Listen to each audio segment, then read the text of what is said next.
Hindi ka nung kakagay mo maglaan na, nabuyan. Hindi mo man ako na, mula yan eh.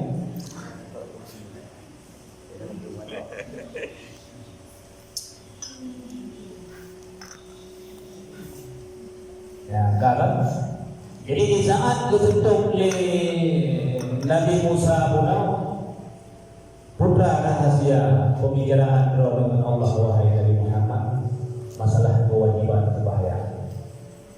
Pada rakaat khamsina rakaatan 50 rakaat. Kabala wahai Muhammad. Umat orang Israel cukup 3 hai buku 50 rakaat.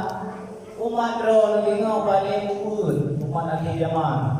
Hai bukunya ada satu rakaat yang boy. Kita buka 50. Tak kalah